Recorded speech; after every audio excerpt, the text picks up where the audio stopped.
Bienvenido otra vez, gracias por tomar su tiempo con nosotros desde la Misión Bíblica Bautista La Verdad aquí en San Pedro de la Paz y la Misión Bíblica Bautista Los Pilos en Cañete. Le damos la bienvenida y agradecemos su tiempo para estar con nosotros. Los que tienen nuestro himnario, vamos a empezar con el himno número 133. El 133, tal vez usted lo conoce: hallé un buen amigo, mi amado Salvador, contaré lo que ha hecho Él por mí.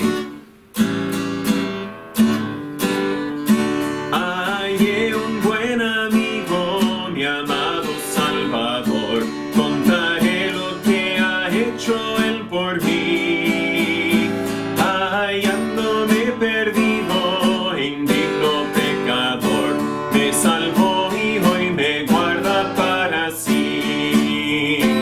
Me salva del pecado, me guarda de Satán, promete estar conmigo hasta el fin.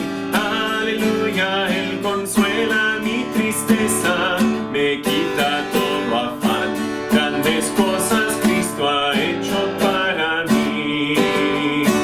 Jesús jamás me falta, jamás me dejará. Es mi fuerte y poderoso protector. Del mundo yo me aparto y de la vanidad, para consagrar mi vida a mi Señor. Si el mundo me persigue, si sufro tentación, confiado en Cristo puedo resistir. Aleluya, la victoria es segura y elevo mi canción. Grandes cosas Cristo ha hecho para mí. Yo sé que Jesucristo muy pronto volverá y entre tanto me prepara un lugar en casa de su Padre, mansión de luz y paz. El creyente con Jesús ha de morar. Llegando a la gloria, con Él yo estaré, contemplaré su rostro siempre allí. Aleluya, con los santos redimidos, gozoso cantaré. Grandes cosas Cristo ha hecho para mí. No es un himno que típicamente pensamos en cuanto a los eventos de los postreros días, pero sí habla un poco acerca de eso. Cierto, la segunda estrofa dice: la victoria es segura. Vamos a estudiar esa victoria en unas semanas más adelante. Y la última estrofa dice: llegando a la gloria, con Él yo estaré. Bueno, yo sé que Jesucristo muy pronto volverá, como vimos la semana pasada, ¿no es cierto? El 114 para cantar un último himno antes de pasar a la enseñanza. El himno número 114, día en día, Cristo está conmigo. Es decir, oh mi Dios, yo encuentro cada día tu poder en medio del dolor. Por la fe en tu sabiduría, libre soy de pena y temor. Y vamos a ver que aunque vienen cosas muy temerosas, estamos protegidas de ellas si somos hijos de Dios.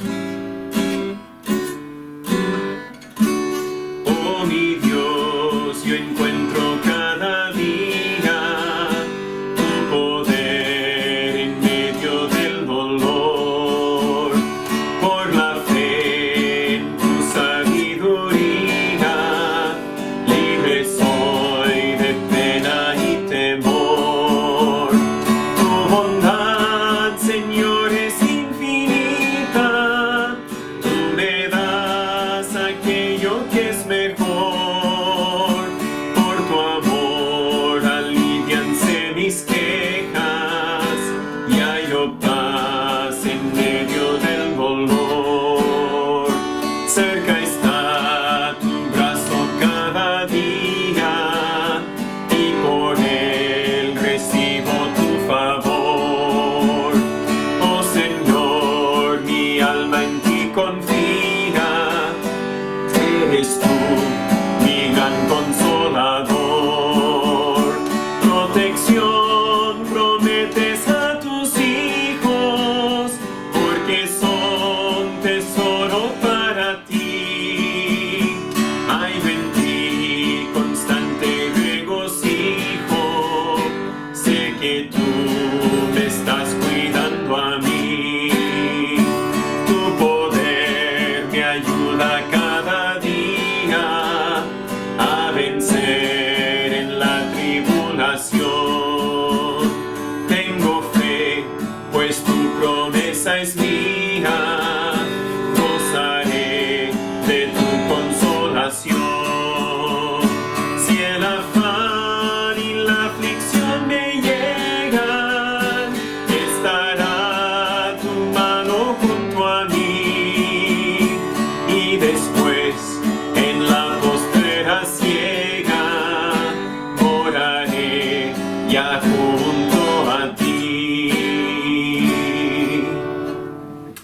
promesas que tenemos en la palabra de Dios, que Él nos proteja y que pase lo que pase, un día el Hijo de Dios morará junto con Él. Les invito a tomar sus Biblias y buscar el libro de Segunda de Tesalonicenses capítulo 2. Segunda de Tesalonicenses capítulo 2. Ando sin mi agua, así que deme un momento.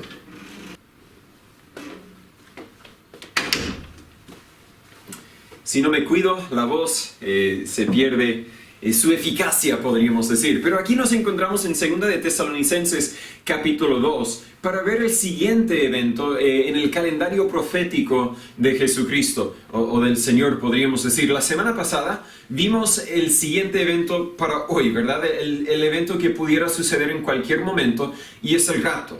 Hoy vamos a ver un resumen de la gran tribulación, que es el siguiente evento después del rapto. La gran tribulación no va a empezar en este minuto, pero podría empezar en el siguiente minuto, por decir, ¿cierto?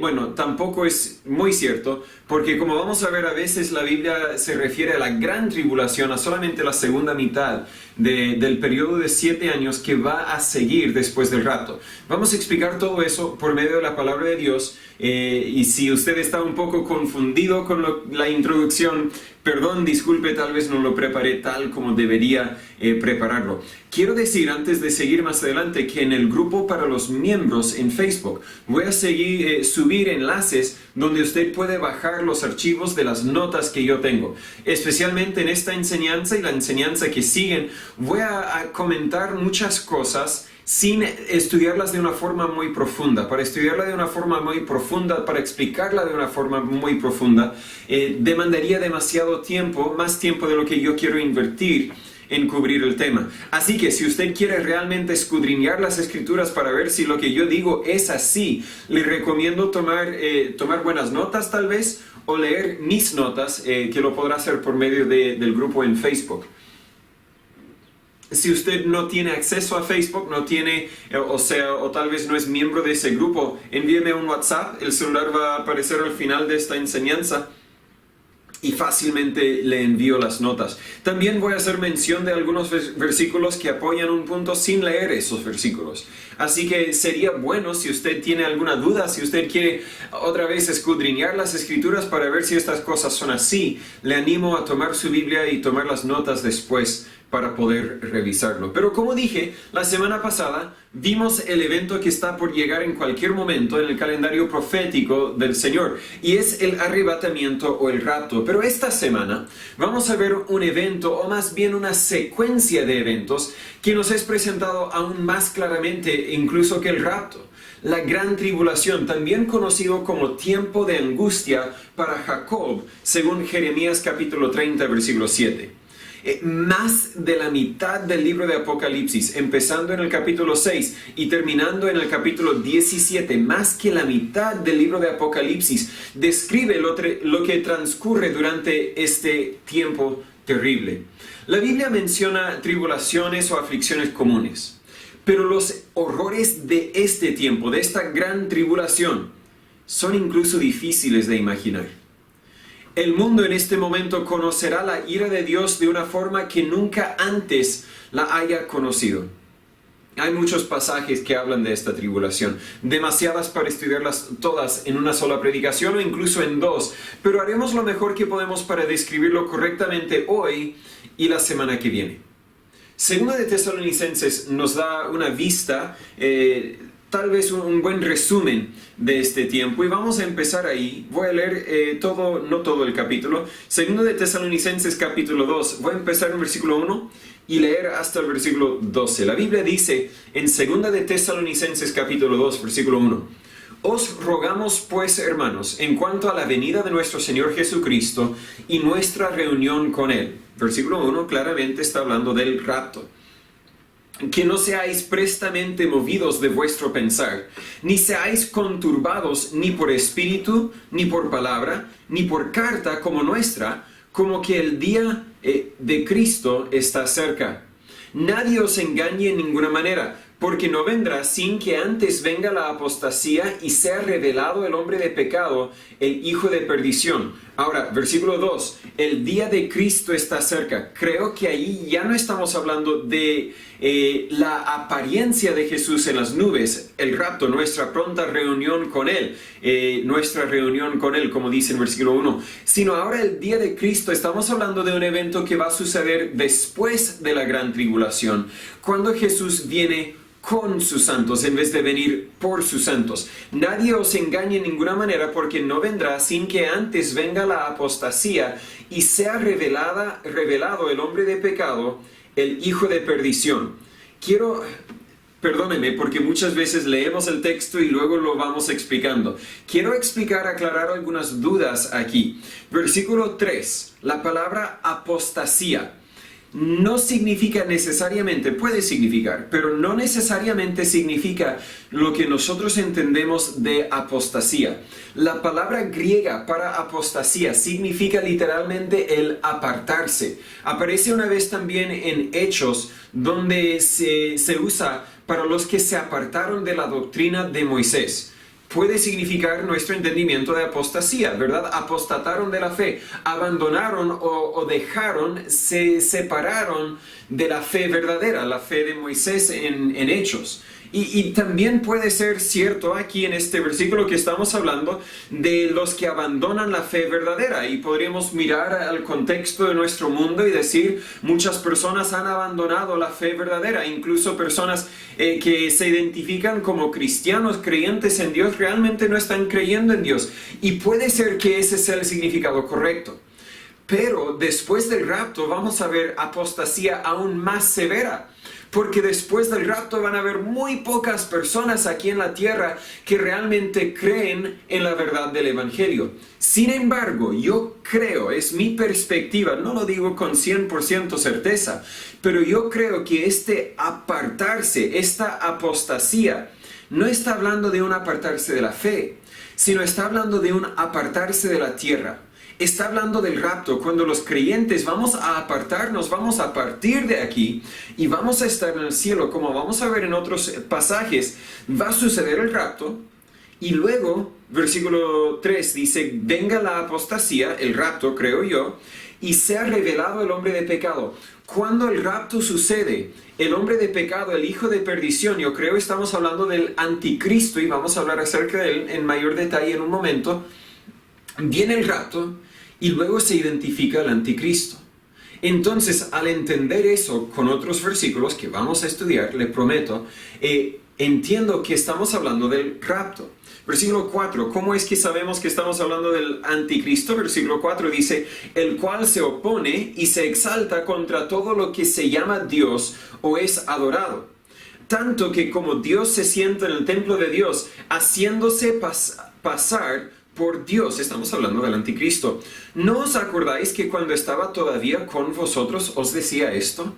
Ahora, puede ser que versículo 5 se está refiriendo a una charla, una predicación, una enseñanza que Pablo dio cuando estaba con la iglesia en Tesalónica. Pero entiende, acuérdese que esta es la segunda carta que escribió la iglesia en Tesalónica. En la primera carta, él no habló de alguna apostasía. En la primera carta, si no me equivoco, tampoco habló de un anticristo. Pero en la primera carta sí habló acerca del arrebatamiento, el apartarse de los cristianos verdaderos de la tierra. Por eso digo que versículo 3, la apostasía, realmente se refiere al rapto. Sigo, versículo 6. Y ahora vosotros sabéis lo que detiene a qué, al anticristo, para que sea revelado en su tiempo, porque el misterio de iniquidad ya opera, solo espera hasta que sea quitado de en medio el que ahora lo detiene. ¿Quién detiene? El Espíritu Santo detiene al anticristo, porque el Espíritu Santo es más poderoso que Satanás, más poderoso que este anticristo. Y el Espíritu Santo ahora está muy presente en la tierra, en los muchos cristianos verdaderos. Vive dentro de cada cristiano, y yo creo que tal vez hay millones de creyentes verdaderos, hay millones de personas que son templos del Espíritu Santo. Entonces el Espíritu Santo tiene una presencia muy fuerte, muy potente aquí en la tierra. Pero va a suceder el rapto. ¿Y qué va a pasar con esos millones de creyentes? ¿Vamos a partir? ¿Qué va a suceder con esos millones de templos del Espíritu Santo? Ya no van a estar aquí en la tierra. entonces el Espíritu Santo ya no va a estar tan presente. Yo creo que todavía va a estar presente, todavía va a estar operando, pero de una forma disminuida comparada a hoy. Por eso es, versículo 6, vosotros sabéis lo que lo detiene para que sea revelado en su tiempo. Porque el misterio de iniquidad ya opera. Solo espera hasta que sea quitado de en medio el que ahora lo detiene. El Espíritu Santo va a ser quitado. No totalmente tal vez, pero mayormente, principalmente. Versículo 11. Y entonces será revelado aquel inicuo, al cual el Señor matará con el espíritu de su boca y destruirá con el resplendor de su venida. Versículo 8 habla de un evento todavía futuro después de la gran tribulación. Vamos a estudiar ese en algunas semanas más adelante. Versículo 9, aquel inicuo cuya venida será según la operación de Satanás, con todo poder y señales y prodigios mentirosos, y con todo engaño de iniquidad en los que perecen, por cuanto no recibieron el amor de la verdad para ser salvos. Versículo 9 y 10 estamos hablando de la gran tribulación. Versículo 11, y por causa de esto, Dios les envía un poder engañoso para que crean la mentira, para que sean condenados todos los que no creyeron a la verdad, antes se complacieron en la injusticia. Vamos a explicar estas verdades en mayor detalle en un momento, pero ahora oremos para pedir la ayuda del Señor en este momento. Señor Padre, gracias le damos por su palabra. Gracias le damos por la verdad que ella es, la verdad que también contiene. Mientras que estudiamos estos eventos de los postreros días, estos eventos todavía futuros, yo tengo que admitir que no lo entiendo todo. Pero Señor, yo le pido, yo le ruego que me ayude a entenderlo, que me ayude a explicarlo, para que todos podamos entender por lo menos lo básico acerca de estos eventos que están por venir. Y Dios, ayuda a que ese entendimiento también afecte nuestro vivir, nuestra obediencia a ti. Entendiendo que esta gran tribulación viene, ayúdanos a ser obedientes en advertir a los perdidos. Y si hay alguno que escucha mi voz, que no es creyente suyo, que no partirá cuando sucede el arrebatamiento, Dios, obra en sus vidas, para que puedan entender el peligro que corren. Cuando estudiamos estos horrores de la gran tribulación, sabemos que no son nada comparado al horror del lago de fuego, el infierno que espera a uno que muere sin Cristo. Entonces, Dios, pedimos que usted obre en sus vidas para que puedan entender, puedan creer, puedan recibir la verdad del Evangelio y puedan nacer a su familia. Enséñanos, abre nuestros ojos y nuestros corazones. En el nombre de Jesús pedimos todo esto. Amén. Hoy quiero presentar un resumen de los datos importantes de la tribulación, sin enfocarnos demasiado en los detalles. Vamos a ver los detalles la semana que viene, si Dios permite. Pero primero quiero hablar acerca del desarrollo de los eventos de la gran tribulación.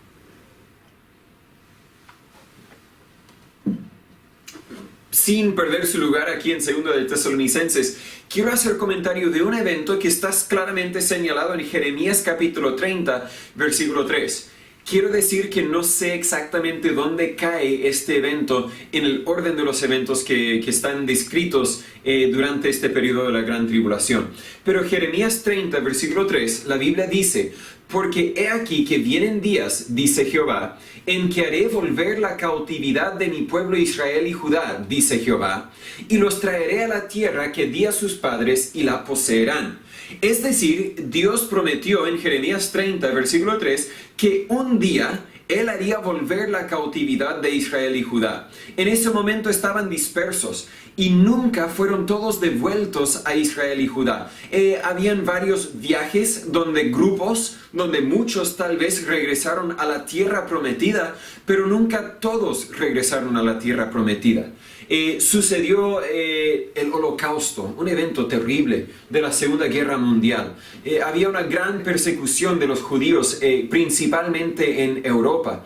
Y después de la Segunda Guerra Mundial, no sé, el año 1963 tal vez, no busqué la fecha exacta, pero Gran Bretaña, Inglaterra, que tenía dominio sobre la tierra prometida, lo que conocemos como la tierra prometida, decidió devolver esa tierra prometida a la nación de Israel. Es la nación que hoy conocemos como Israel, donde está el ministro Netanyahu. No sé si sigue algo de las noticias. Y muchas personas dijeron: ve, ese es, ¿verdad? Porque lo que sucedió, muchos de los judíos que habían huido de la persecución del gran holocausto, decían, bueno, vamos a ir a Israel donde vamos a formar una nación judía y todos vamos a estar seguros, estaremos protegidos de toda esta persecución que sufrimos durante el holocausto.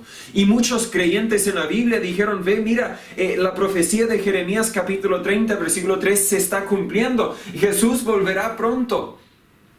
Pero no necesariamente, Jeremías capítulo 30, versículo 3, no necesariamente es una promesa que tiene que sucederse antes del arrebatamiento. De hecho, yo creo que sucederá después del arrebatamiento.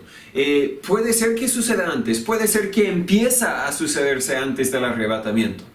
Pero si es que no pudiera suceder el rapto antes de que la profecía de Jeremías capítulo 30, versículo 3 se cumpliese, entonces en el año 1950, cuando los judíos estaban dispersos todavía, los creyentes en la Biblia podríamos decir, bueno, el rapto no puede suceder hoy, falta cumplirse esa profecía de Jeremías capítulo 30, versículo 3. Pero yo sostengo que el arrebatamiento siempre pudo haberse sucedido en cualquier momento después de la ascensión de Jesucristo. El siguiente día pudo haberse sucedido. Hoy puede haberse sucedido. En el año 1900 pudiera haberse sucedido. Y mañana puede sucederse también. No falta ninguna profecía por cumplirse antes del arrebatamiento. Y antes de que usted diga, bueno, la profecía de Jeremías capítulo 30, versículo 3 no tiene nada que ver con los eventos de los postreros días, el versículo 7 de ese mismo capítulo habla del tiempo de angustia para Jacob, que sí estamos hablando de la gran tribulación. Pero la profecía de Jeremías 30, versículo 3, no quiere decir que cada judío volverá a la tierra que Dios les dio bajo el liderazgo de Josué. No quiere decir que cada judío volverá. Hay creyentes en la Biblia que dicen, bueno, yo quiero que Jesús venga pronto, yo quiero adelantar el horario de Dios. Entonces yo, como tengo mucha plata, yo voy a pagar para cualquier judío verdadero que quiera regresar a la tierra prometida, yo le compro el pasaje. Avíseme nomás y yo le pago el pasaje, porque mi misión en la vida es enviar a todos los judíos a Israel para que Jesús pueda venir. Otra vez, yo no creo que Jesús está esperando a que cada judío vuelva a la tierra prometida para poder venir. Él puede venir hoy día.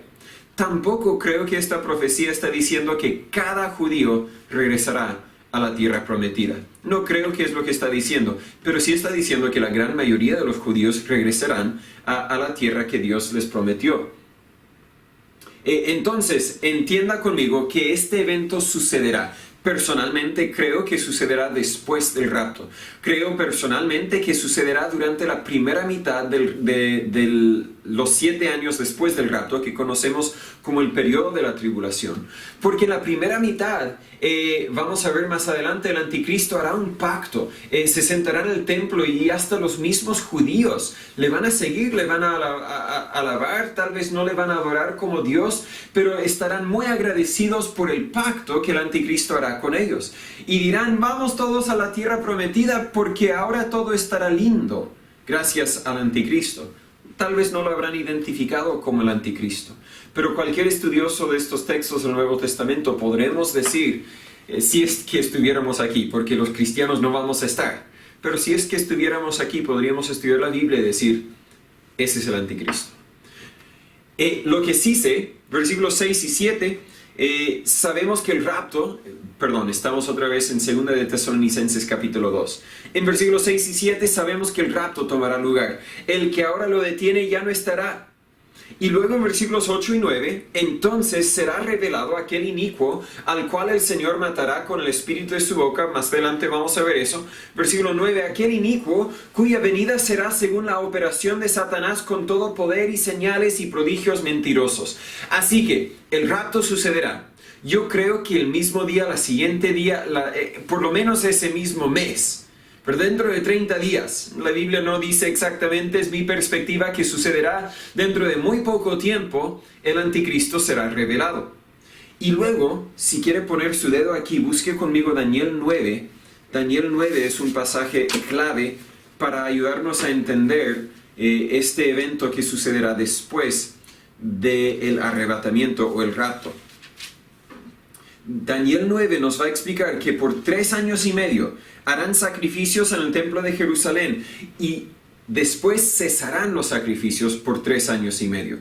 Daniel 9:27, la Biblia dice, y por una semana, vamos a explicar y entender estas semanas con el versículo anterior, pero más adelante estamos hablando del desarrollo, los eventos. Por una semana, que representa 7 años, confirmará el anticristo, confirmará el pacto con muchos, y a la mitad de la semana, es decir, después de 3 días y medio o 3 años y medio, como cada día representa un año, a la mitad de la semana hará cesar el sacrificio y la ofrenda. Tengo entendido que durante los primeros 3 años y medio habrá una paz relativa, no una paz verdadera, la paz que solo Jesús puede traer. Y vamos a estudiar la paz verdadera en una enseñanza más adelante.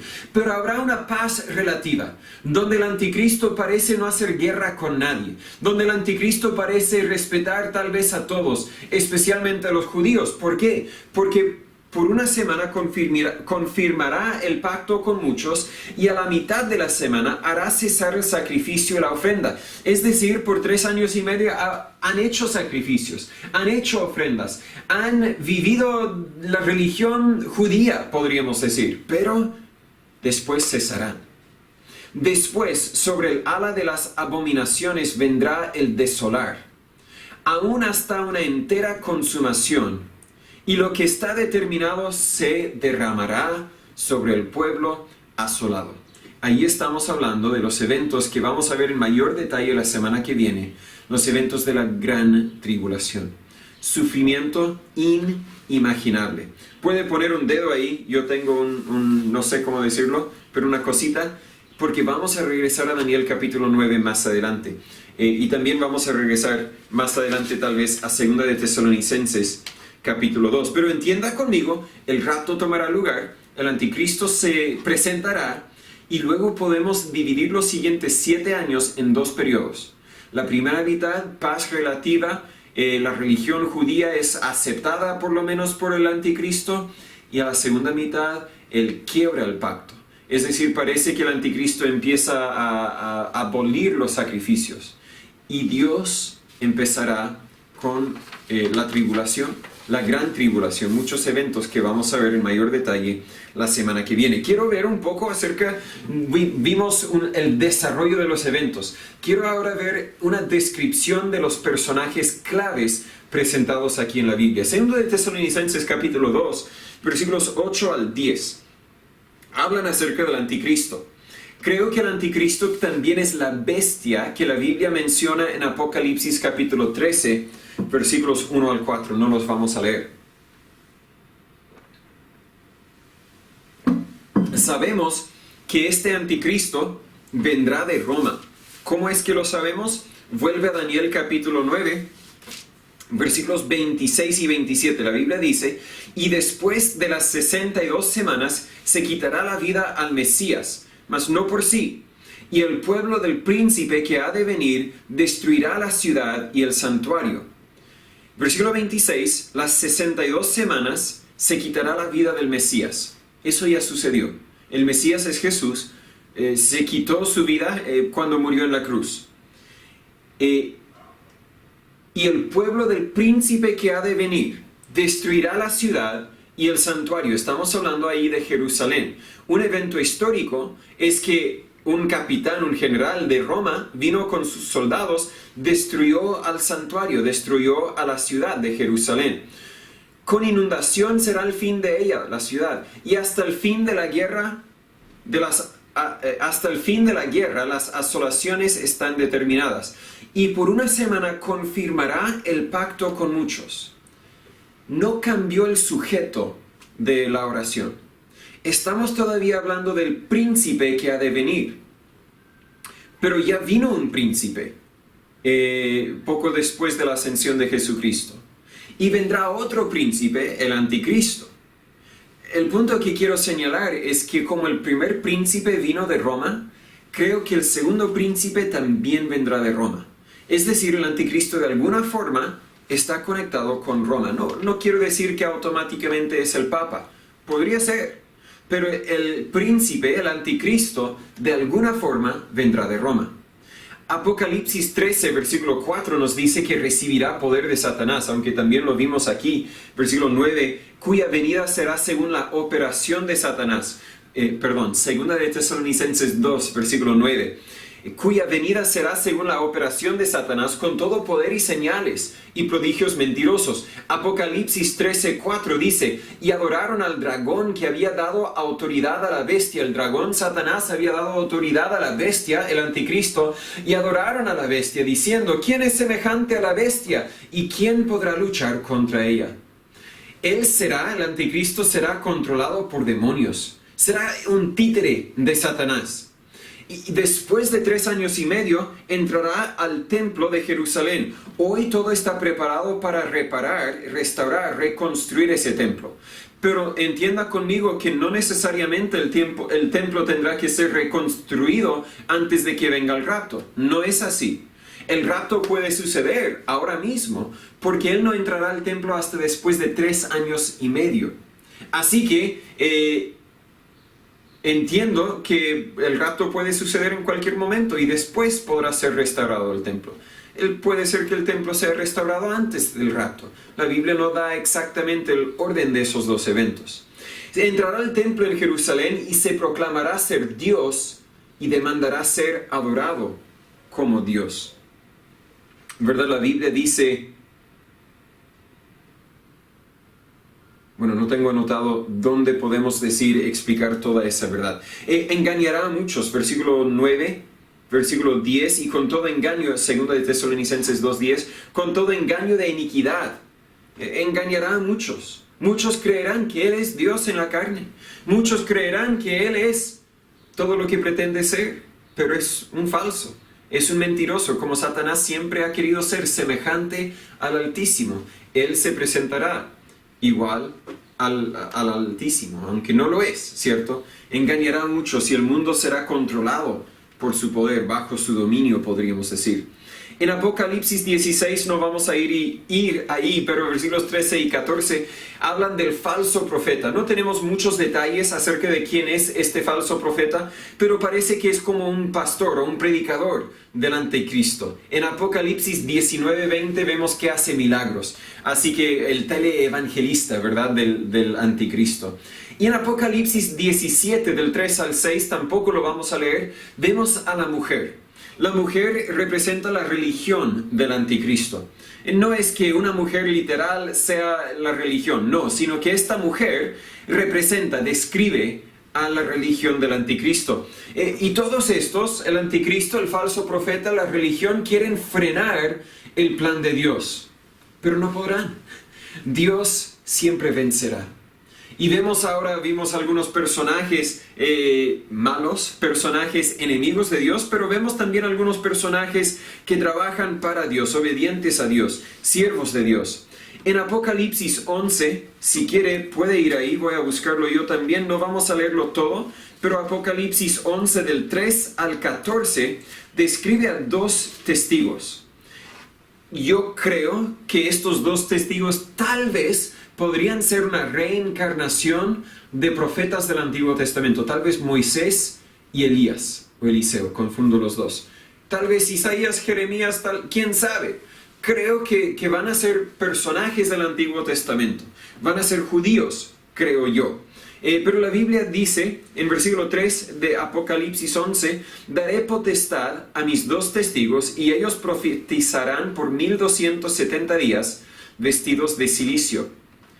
1270 días, ¿qué significa esa fecha? Bueno, 1270 días son 42 meses o 3 años y medio. Entonces yo entiendo que con el rapto los cristianos vamos al cielo y por lo menos 2 testigos tal vez descienden del cielo. Tal vez no de una forma literal, pero 2 testigos se implantan, se instalan aquí en la tierra de alguna forma, y por 3 años y medio, los 3 años y medio de paz relativa, pueden testificar, pueden profetizar. No sé si profetizar en cuanto a eventos futuros o si profetizar en cuanto a predicar, y creo que eso es más bien lo que conlleva. Versículos 5 y 6 dicen que podrán hacer milagros. Si alguno quisiere dañarles, sale fuego de la boca de ellos y devora a sus enemigos. El anticristo todavía no tiene poder total. Aquí hay dos testigos que él no puede tocar porque Dios los está protegiendo. Si alguno quisiera hacerles daño, debe de ser muerto de la misma manera. Estos tienen potestad de cerrar el cielo para que no llueva en los días de su profecía, tal como Elías o Eliseo, confundo los dos siempre.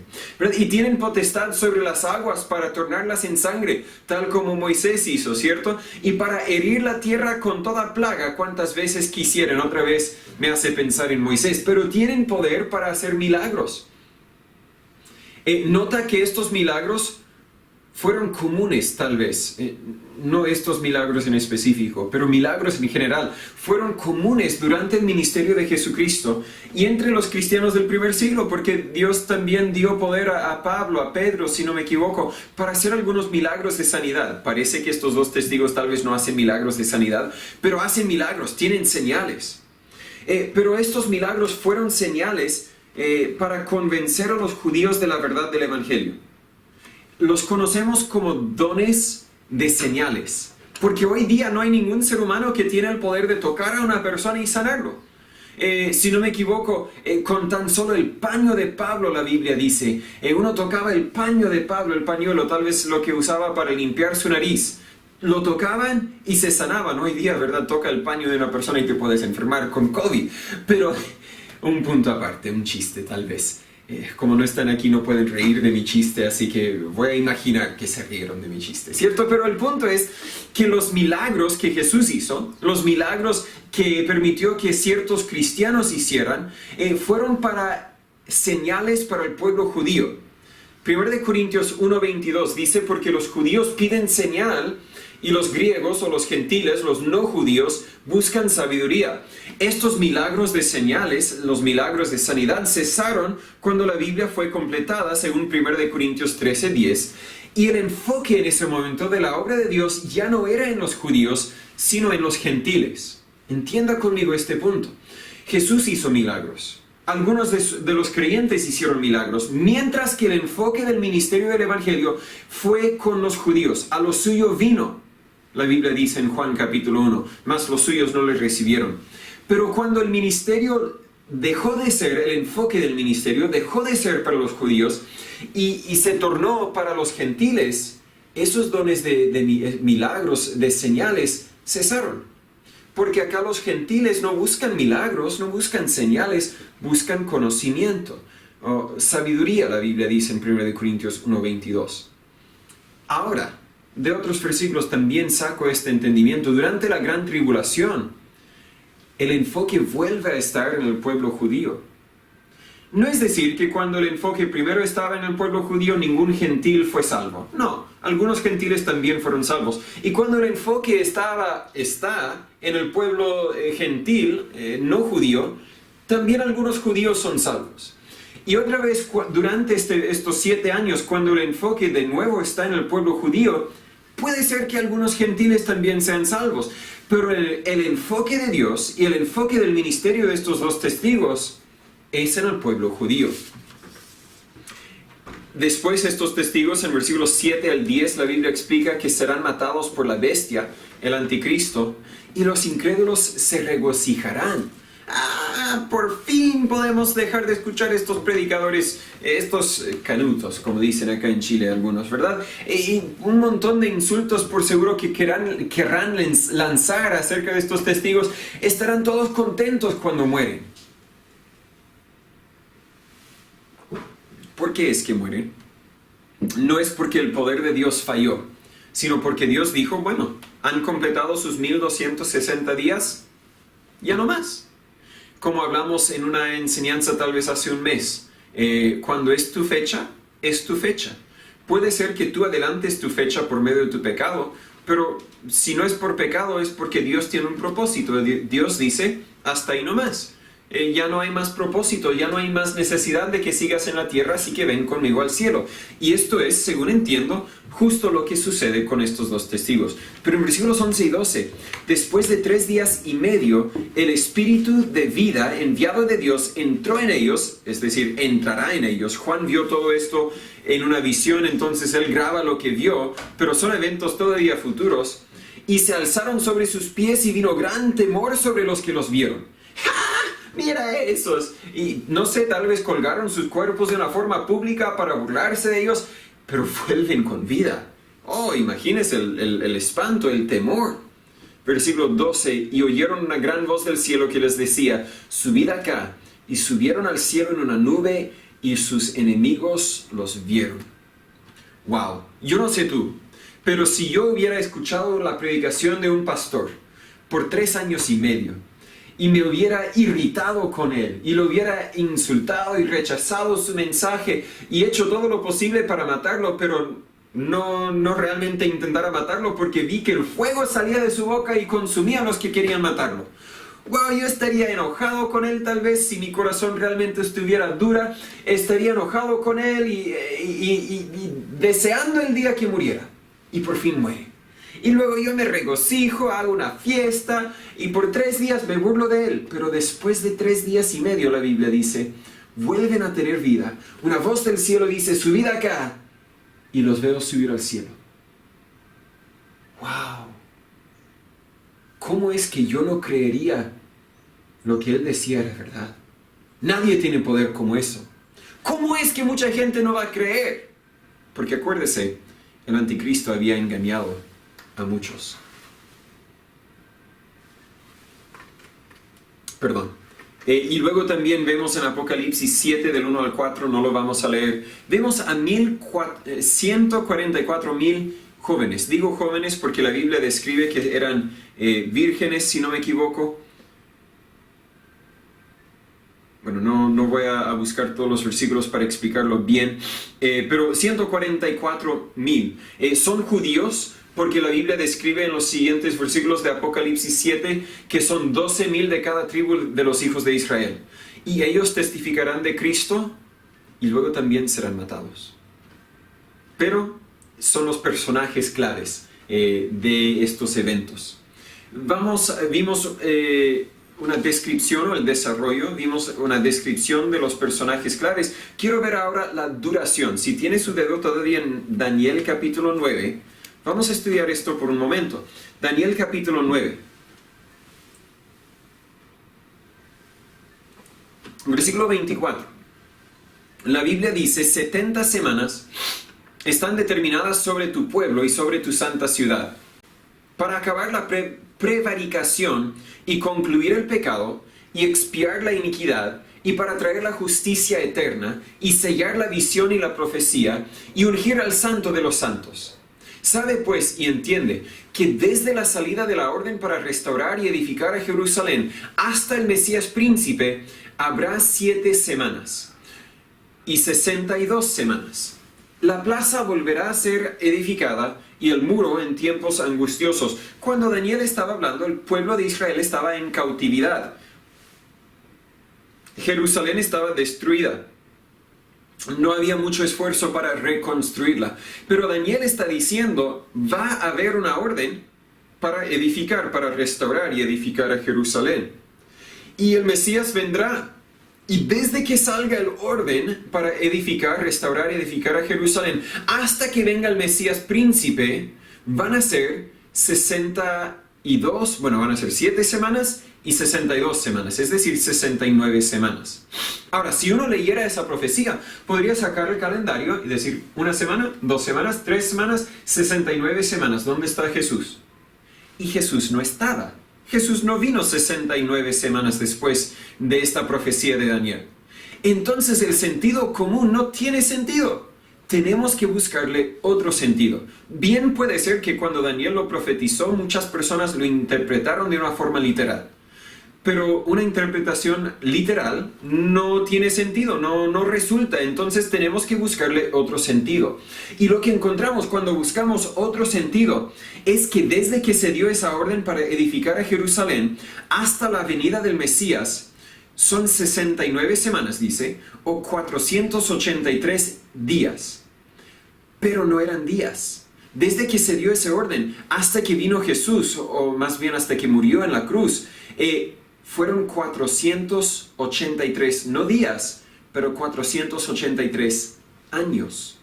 Por lo tanto, entendemos que un día realmente se refiere a un año, que una semana, como está mencionado aquí en versículos 24 al 27, realmente se refieren a 7 años.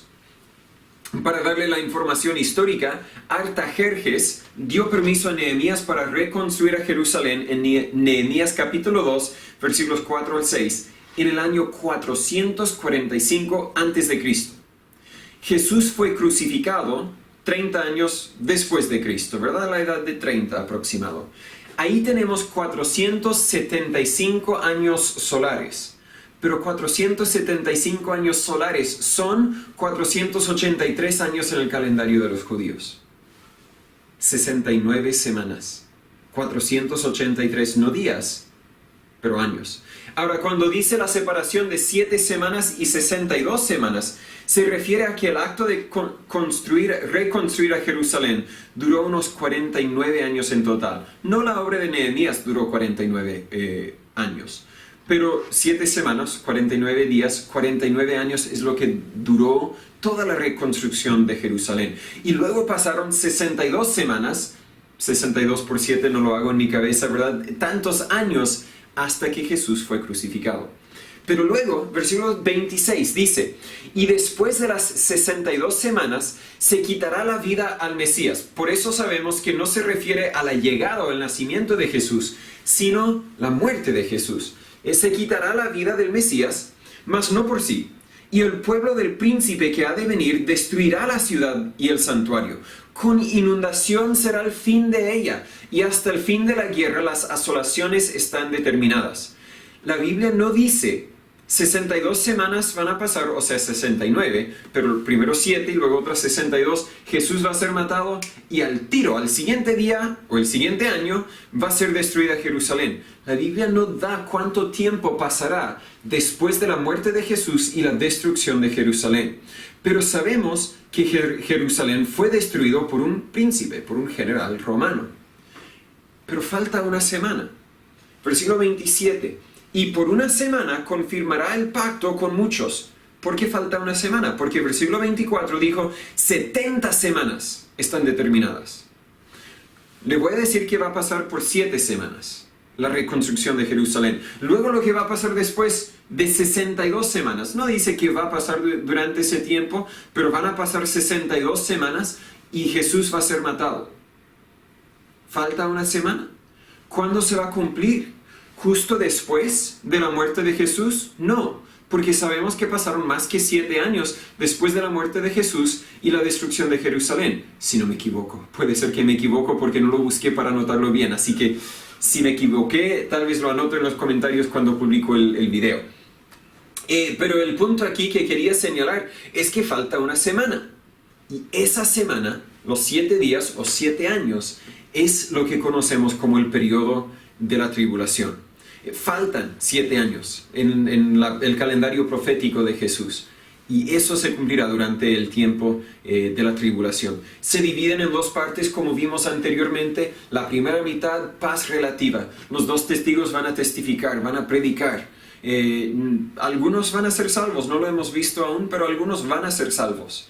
Pero después, 3 años y medio, vamos a verlo en mayor detalle la semana que viene, de gran tribulación. Vimos el desarrollo, vimos una descripción de los personajes claves, vimos la duración, 7 años. Vamos a ver ahora el diseño o el propósito de esta tribulación. ¿Por qué tener la tribulación? Versículo 24 dice, esto está determinado para acabar la prevaricación. Es decir, después de estos 7 años no habrá más ofensores. Todos los ofensores, todos los incrédulos, todos los que rechazaron a Cristo serán matados, destruidos. Para concluir el pecado, no habrá más pecado después de esta tribulación. El periodo que conoceremos, vamos a estudiarlo en algunas semanas más, como el milenio. Para expiar la iniquidad. Ahora no estamos hablando tanto de la tribulación, sino estamos hablando del evento que sucede después de 69 semanas. La muerte del Mesías. Versículo 26, se quitará la vida al Mesías para traer la justicia eterna. Ahora creo que otra vez estamos hablando de la tribulación. Un propósito de esta revelación, esta demostración de la ira de Dios es para traer la justicia eterna, porque el pecado tiene consecuencias. La paga del pecado es muerte y todo pecador será matado. Todo pecador sufrirá.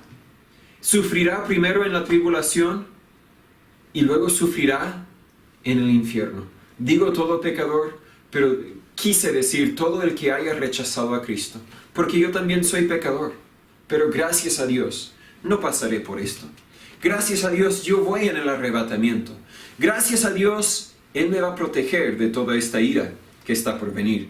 Luego dice en versículo 24, para sellar la visión y la profecía, para decir, mire, cumplo todo lo que digo. Para ungir al santo de los santos. Después de esta tribulación, Jesús vendrá con sus santos y será ungido Rey de reyes, Señor de señores. Se refiere ahora al establecimiento del Rey terrenal de Jesús, lo que conoceremos como el milenio. También en Isaías 24, versículo 19, la Biblia nos enseña que Dios juzgará a las personas por haberle rechazado. Otra vez Isaías 24, 19, la Biblia dice, se quebrantará del todo la tierra, enteramente desmenuzada será la tierra, en gran manera será conmovida la tierra. Escuché esta mañana una discusión acerca del cambio climático y que el mundo será destruido en pocos años si los humanos no nos hacemos más responsables para cuidar la tierra.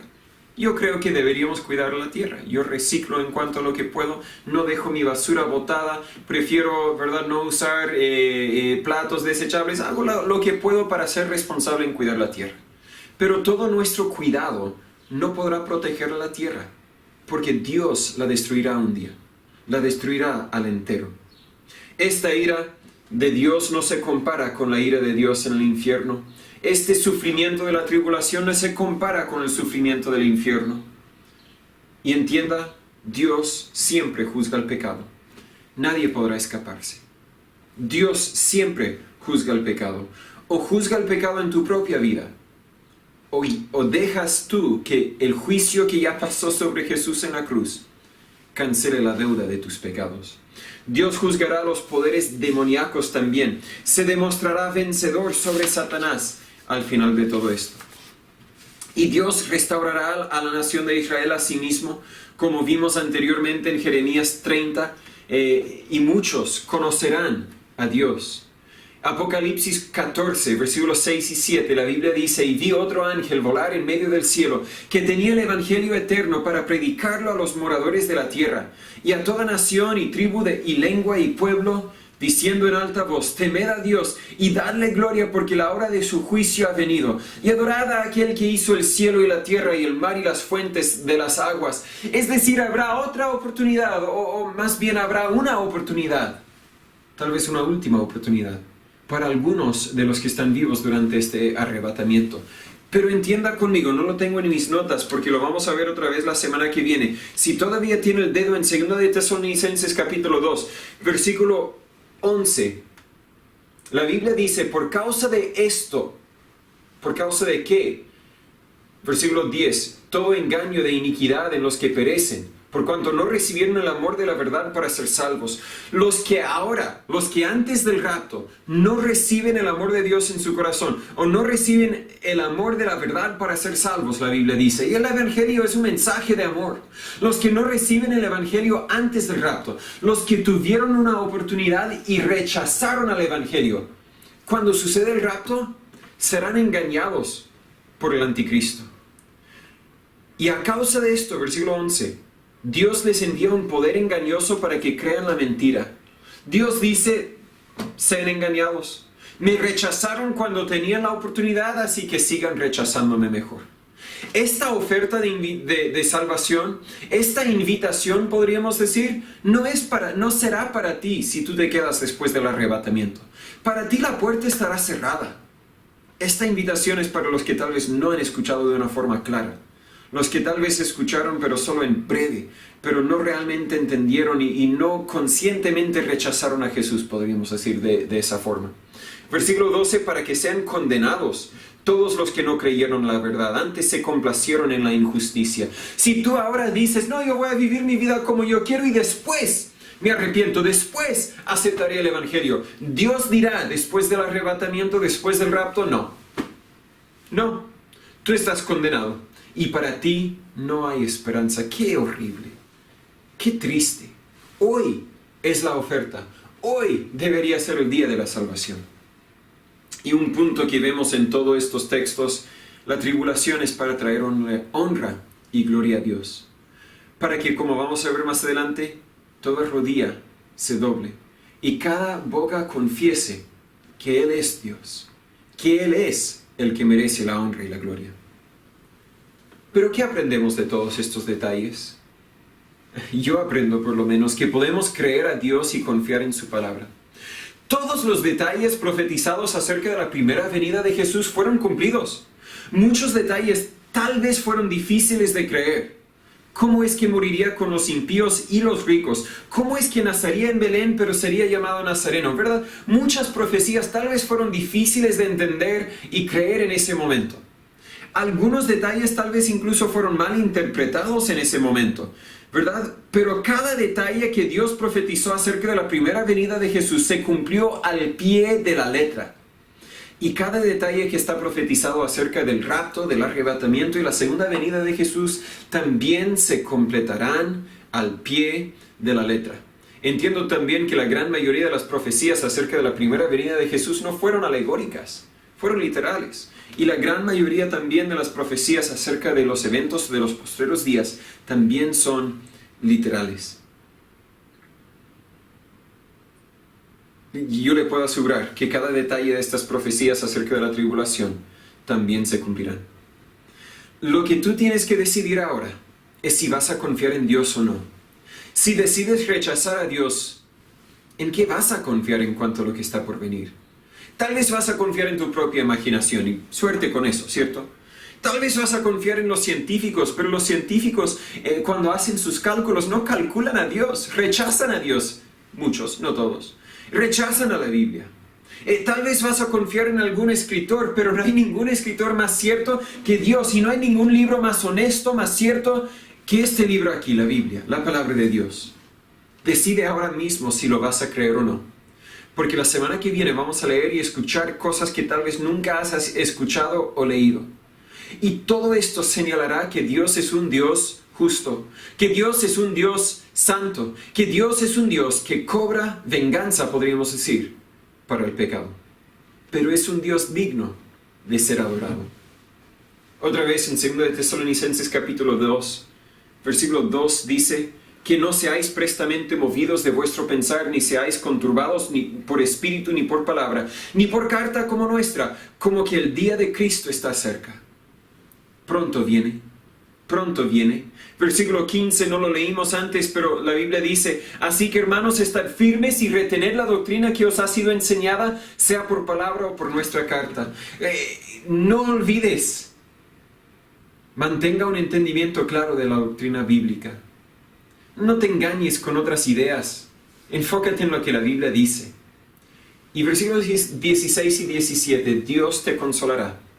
Y el mismo Jesucristo, Señor nuestro, y el Dios y Padre nuestro, el cual nos amó y nos dio consolación eterna y buena esperanza por gracia, consuele vuestros corazones y os confirme en toda buena palabra y obra. ¿Cómo es que nos da consuelo?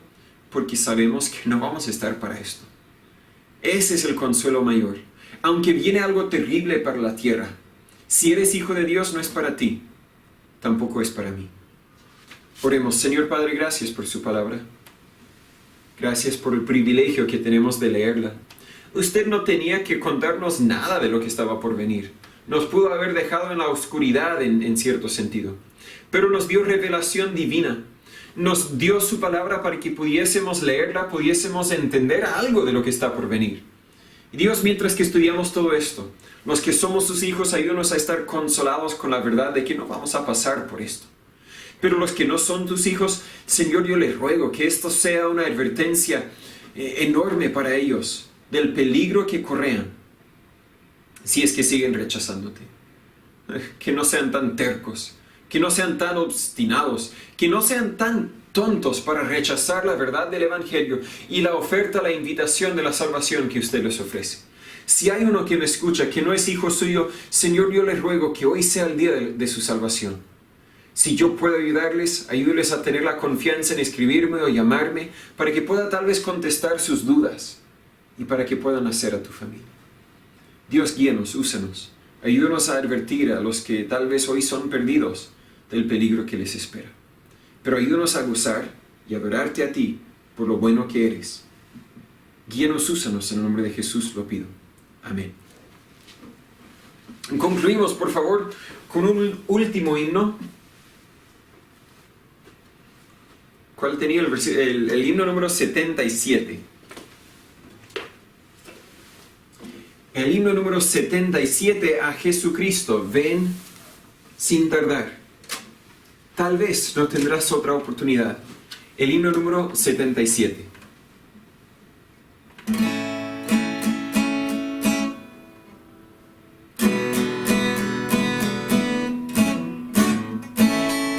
A Jesucristo, ven sin tardar, que entre nosotros hoy Él está y te convida con dulce afán, tierno diciendo ven. Oh, cuán grata nuestra reunión, cuando haya, Señor, en tu mansión, contigo estemos en comunión, gozando eterno bien. Piensa que el solo puede colmar tu triste pecho de gozo y paz, y por ti anhela tu bienestar. Vuelve a decirte ven. Oh, cuán grata nuestra reunión, cuando haya, Señor, en tu mansión, contigo estemos en comunión, gozando eterno bien. Su voz se escucha sin vacilar, y grato acepta lo que hoy te da. Tal vez mañana no habrá lugar, no te detengas, ven. Oh, cuán grata nuestra reunión, cuando haya, Señor, en tu mansión, contigo estemos en comunión, gozando eterno bien. La última estrofa dice, tal vez mañana no habrá lugar. No sacamos nuestra doctrina de los himnos, porque según entiendo y le digo con mucha confianza, siempre hay lugar. Pero tal vez mañana no habrá otra oportunidad. Tal vez mañana Jesús habrá venido y te habrás quedado. Tal vez antes de que llegue mañana, tal vez mueras. Así que no te detengas. Ven a Jesús. Si puedo ayudarle, por favor, escríbeme. Quiero ser de ayuda, quiero contestar sus dudas. Para los que son de la iglesia acá en San Pedro de la Paz, les informo simplemente que estoy ahora comunicándome con un abogado que me ayudó con la compra de mi casa para ver si nos puede ayudar con todos los trámites con Galilea. Así que sigamos orando los unos por los otros, sigamos orando por ese templo y que Dios les cuide, que Dios les use durante la semana tal vez para advertir a alguien más acerca del peligro que espera. Si yo puedo ayudarles, por favor, llámeme, escríbeme, veré la forma de cómo poder ayudarles. Que Dios les cuide, gracias.